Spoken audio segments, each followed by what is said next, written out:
If you asked me whether a will controls everything you own, my answer would be no. And that no matters more than most people realize, because a great deal of estate planning confusion starts with that one bad assumption. People think a will is the master document.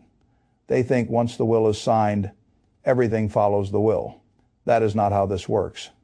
Assets do not move based on feelings. They do not move based on what you meant. They move based on legal structure. That is the real starting point. And until you understand that, wills and trusts will always feel more mysterious than they really are. At its core, estate planning is about three simple questions. Who controls the asset? When does that control change? And by what legal mechanism does the asset move when you die or become unable to manage your affairs? Once you understand those three things, a lot of the fog disappears. The source document you gave me was right to start there, because most people do not actually have a will problem first. They have a structure problem first. They do not understand which bucket each asset sits in. And if you do not understand the bucket, you will not understand what the will can do, what the trust can do, or what neither of them can override. So let us start with the buckets. There are really three main ways assets move at death: by contract, by title, or through probate. That is the map. If an asset passes by contract, it does not care what your will says. If an asset passes by title, it does not care what your will says. And only if an asset falls into the probate bucket does the will actually control where it goes. That is the sentence I want burned into your head. A will only controls probate assets. Not everything probate assets. Now let us take the first bucket, by contract. This is where a lot of people get surprised. Retirement accounts, life insurance, payable on death accounts, transfer on death accounts, anything with a beneficiary form attached to it is often moving by contract. When you name a beneficiary, you are not making a vague suggestion. You are creating a legally controlling instruction inside that account structure. So at death, the contract executes. The institution looks at the beneficiary form. The money moves. No family vote. No, but Dad told me something different. No magical override from the will.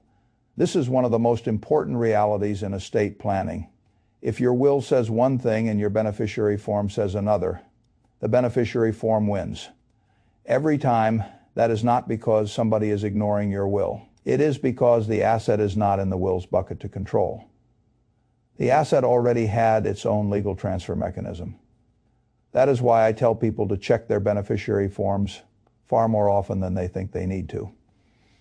A stale beneficiary form can undo years of careful intentions.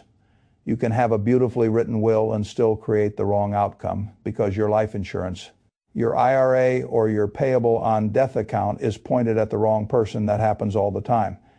Now let us go to the second bucket, by title. This is where ownership structure takes over. If you own property jointly with rights of survivorship or a similar survivorship structure under your state's law, the surviving owner generally becomes the full owner automatically. Again, the will does not get first priority here. The title controls. And title is mechanical. That is the word people need to remember. Mechanical, the system is not pausing to ask what you would have preferred if someone had reminded you to retitle the asset 2 years earlier. It is simply following the ownership form already in place. So imagine you are in a second marriage. You own a home jointly with your current spouse, but your will says you want your share of that home to pass to a child from a prior marriage. That clause in the will usually does not solve the problem. If the house is held with survivorship rights, then the surviving owner becomes the full owner by title. That is how the law reads the structure, not because anyone ignored your wishes.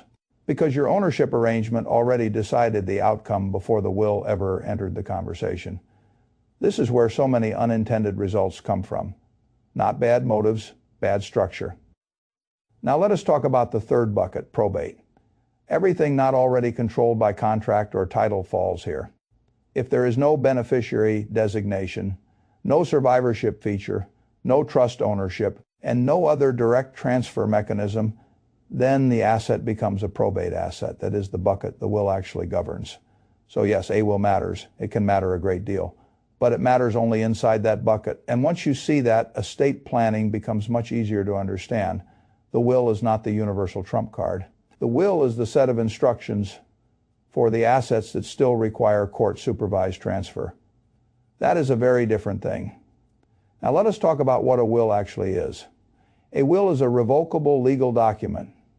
You can change it while you are alive and competent, and while you are alive it generally does nothing. That is another thing people misunderstand. A will has no operating power while you are alive. It does not move money. It does not step in when you are sick. It does not help manage your accounts if you become incapacitated. It just sits there. It becomes operative at death. And when death occurs, the will is taken to court and used inside the probate process. That means a will does not avoid probate. It begins probate. This is one of the biggest misconceptions in the whole subject. People say they have a will as if that solved the probate issue. No, a will is not a probate avoidance tool. A will is a probate instruction tool. That is what it is for. Now, what can a will do? It can name an executor. That is the person responsible for gathering probate assets, working through the court process, paying final bills and taxes, and distributing what remains according to your instructions. It can name guardians for minor children. That is critically important. If you have minor children, a will is not optional in any serious sense, because the will is where you formally nominate who you want to raise them if you die. A trust cannot do that. A beneficiary form cannot do that. Only a will can formally put that nomination in front of the court. The court still has authority, of course, but without a will, you are leaving the question entirely to a process. You did not guide. That is a terrible position for a parent to create by neglect. And a will can direct the probate assets that remain after the other buckets have already taken what belongs to them. That is the proper scope. Now let us be just as clear about what a will cannot do. It cannot override a beneficiary designation. It cannot override joint ownership with survivorship. It cannot avoid probate. It does not reduce estate taxes by its mere existence. It does not create creditor protection by itself. And it does not control everything you own if you understand that last sentence. You are already ahead of most people. Now let us turn to trusts, because this is where people either overcomplicate everything or assume a trust is some magical rich person tax shield. A trust is not magic. A trust is a legal relationship. The grantor transfers property into a structure to be managed by a trustee for the benefit of beneficiaries. That is the basic idea. And the reason trusts are powerful is that they split legal control from beneficial enjoyment. One person or institution can manage, another person can benefit. That separation is the whole point. It lets you create rules, timing, continuity conditions. It lets you create structure beyond, I died, now give everything away immediately. That is why trusts exist. Now, most people in ordinary estate planning are deciding between a simple will and a revocable living trust. So let us stay there. A revocable living trust is created during your lifetime. You can often serve as your own trustee while you are healthy and competent. You still use your assets. You still manage your life. You still make decisions. Nothing about that should sound dramatic. That is because in ordinary use, a revocable living trust is not about surrendering control. It is about organizing control. And when properly structured and properly funded, it can keep those trust-owned assets out of probate. That is the key phrase, properly funded, because this is where people fool themselves. They sign the trust document, they feel relieved, then they never retitle the assets into the trust at that point. They do not have a functioning probate avoidance plan. They have paperwork with nice intentions. A trust only works on the assets that are actually in it, or that are properly directed into it.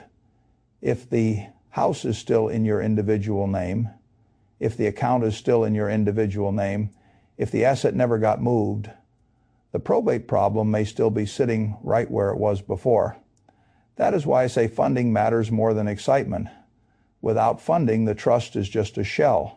Now let me tell you what I think is one of the strongest reasons families use a revocable living trust: incapacity. This is the part people underestimate until they live through it. If you become incapacitated through dementia, stroke, illness, or some other loss of capacity, A successor trustee can step in and manage the trust assets according to the structure already in place. Because the family is not asking a bank to please accept an old power of attorney if the institution is in the mood to cooperate, the trustee is stepping into a role that already exists inside the trust structure. That continuity is powerful. It reduces friction. It reduces court involvement. It reduces delay during an already painful time. And that is why I think a trust is often about life just as much as death. It is about continuity while you are still here. Now, does that mean a trust replaces every other incapacity document? No. And people get hurt when they think too narrowly. A durable financial power of attorney still matters. A healthcare power of attorney still matters. A living will or advance directive may matter. These documents work together. The trust governs the trust-owned assets. The power of attorney can help with assets or decisions outside the trust. The healthcare documents govern medical decisions. A serious plan uses these pieces together. That is how adults do it. Now let us talk about privacy. Probate is a court process. Court processes tend to create public records. Trust administration usually does not operate the same way. That means a properly funded revocable trust can keep more of the transition private for some families. That matters a lot for others. It matters less, but it is real. And if privacy is important to you, a trust may solve something a will does not. Now let us say something equally important. A revocable living trust is not a tax miracle. If you retain control, the IRS generally still treats the assets as yours for tax purposes. That means a revocable trust does not magically reduce estate taxes. It does not remove the assets from your estate. It does not create creditor protection merely by existing. That is why trust conversations become so messy when people fail to distinguish revocable from irrevocable trusts. Control and taxation are linked. If you keep control, you generally keep the tax consequences too. So when somebody says a trust avoids taxes, my first response is always, what kind of trust? Because without that question, the sentence is usually too sloppy to be useful. Now let us talk briefly about testamentary trusts. These are trusts created inside a will. They do not exist while you are alive. They come into existence only after death through the probate process. So a testamentary trust does not avoid probate. It is born out of probate. That does not make it useless. It can be very useful when you want post-death control, such as stage distributions for young beneficiaries, support standards, or protection for children who should not receive assets outright too early. But again, it is not a probate avoidance tool. It is a control after death tool. That is a very different purpose. Now let us clean up some of the biggest myths. Myth number 1, trusts avoid taxes. Revocable trusts generally do not. Myth number 2, if I have a trust, I automatically avoid probate, only if the trust is properly funded. Myth number 3, a will controls everything. No, it does not. It controls the probate bucket. Myth number 4, testamentary trusts avoid probate. No, they do not. They operate through it.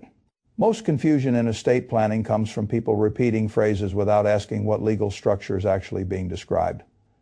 That is why I keep coming back to the same word structure, because the legal system follows paperwork, not your mood, not your memory, not what your family thinks would have been fair. Paperwork. Now let us get to the question most people really want answered. Do I need a trust? The honest answer is no. Not everybody does. A well-drafted will may be entirely sufficient for some people. If the estate is simple, if the beneficiary designations are properly aligned, if most assets are already outside probate by contract or title, if there is no major privacy concern, if the probate process in that state is not especially burdensome, if there is not much complexity, then yes, a will may be enough. That is a real answer. I do not like overselling trusts to people who do not need them. But I do think a revocable living trust becomes more compelling when it solves a real problem. Avoiding probate in a state where probate is slow or expensive, managing property in multiple states creating privacy, handling incapacity more smoothly, protecting children, managing second marriage complications, creating staged control. Those are real reasons. The more complexity you have, the more attractive the trust becomes. Not because the trust is magical, because structure matters more when life is messy. And life is often messy. So here is the simplest mental model I can give you. A will is death plus probate plus public. A revocable living trust is life plus incapacity plus private administration. That is not everything, but it is a useful way to remember the difference. And if you have minor children, the answer is usually not will or trust. It is often both. The trust may manage assets. The will nominates the guardian. That is the practical answer many families need. Now let me end with a source document. Does your will control everything you own? No, and that single no is one of the most valuable things a family can learn before it is too late, because once you understand that assets move by contract, by title, or through probate, estate planning stops being mystical. It becomes structural. And structural thinking is what keeps people from making very expensive mistakes. That is the whole game. Not buying some fancy document because somebody scared you, understanding which legal mechanism controls which asset, when, and why. Once you understand that, you can finally make decisions with clear eyes. And clear eyes are what estate planning should have been about all along.